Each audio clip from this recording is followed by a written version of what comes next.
इमरान खान ने एक खाना नहीं खाया घर का अभी तक, पता है आपको? आज 557 दिन हो गए जब मैं और आप बात कर रहे हैं, एक खाना उस आदमी ने घर का नहीं खाया।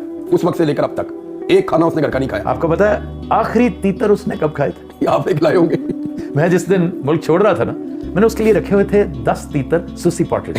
अब सुसी तो बड़े शौक से वो खाता है, और जो पहाड़ के टॉप पे होते हैं वो स्पेशल है। मैंने जब मैं वो एक जगह से गुजरा था, मैंने वहां देखे भी थे। जी। तो ये मैंने सोचा हुआ था कि अगर अल्लाह ने उसे तौफीक दी, मेरे घर आ ही गया, तो उस वक्त तक तो 9 महीने नहीं हुआ था, किसी ने सोचा भी नहीं था कि मामला इस तरफ चले जाएंगे। मेरा ख्याल था सेटल हो जाएगा मामला, तो उसके लिए मैंने, लेकिन अब चूंकि मैंने मुल्क छोड़ना था, मेरे फ्रिज में वो पड़ा हुआ था, देसी मुर्ग उसके लिए पड़ा हुआ था, एक मग पड़ा हुआ था। अब सारी चीजें मैंने, कहते हैं उसको गीज को, सबको गीज को मग, मैंने बड़ी दफा जिक्र किया, कैनेडियन जानते हैं उसको मग। मैंने एक, मेरे पास पाड़ा हिरन नहीं था, वरना वो भी मैं उस रात सारी रात मैंने लगा के खुद कुकिंग की।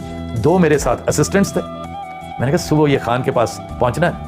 अब मैं दुबई पहुंचा और मैंने खान से पूछा टेक्स्ट करके कि कैसा लगा, तो कहता है कि मैं एक्सपेक्ट कर रहा था कि तुम मुझे डिनर में भेजोगे, लेकिन वो फिर मुझे भी देर होगी और तुम्हारी तरफ से भी लेट आया, उसको नहीं पता था कि पहुंचे ही सुबह था। कहता है मैंने बहुत कम इतना लजीज थी, ये उसके अल्फाज है, इट वॉज सो डिलिशियस।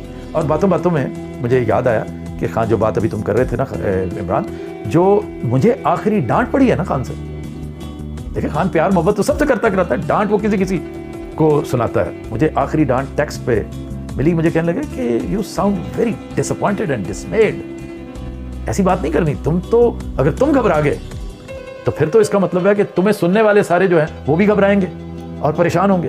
तुम मायूस लग रहे हो, मुझे आज मजा नहीं आ रहा तुम्हारे से बात करने। नहीं, पाकिस्तानी बड़े तगड़े हैं आफ्ताब भाई। मैं आपको सीरियसली बताऊं, हम लोग जाते थे ना सड़कों पे, गलियों में, इधर उधर घूमते थे, हर बंदा पूछता था रोके की बनेगा।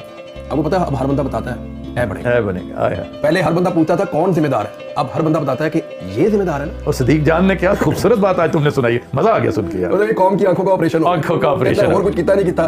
पाकिस्तान की एस्टेब्लिशमेंट ने पाकिस्तान की कौम की आंखों का ऑपरेशन कर दिया। हमने वो गुनाह किए हैं जिनकी मैंने माफी मांगी खुद अपने सुनने वालों से भी। हम सबने किए यार, यानी हमें आइडिया नहीं था ना, हम हर चीज मान लेते थे। माशिर जुलूम की किताब पढ़ी हुई थी, वो वाली जो एस्टेब्लिशमेंट ने लिखी हुई है, मैं तो जो कहा किताबें किया ना था हमने।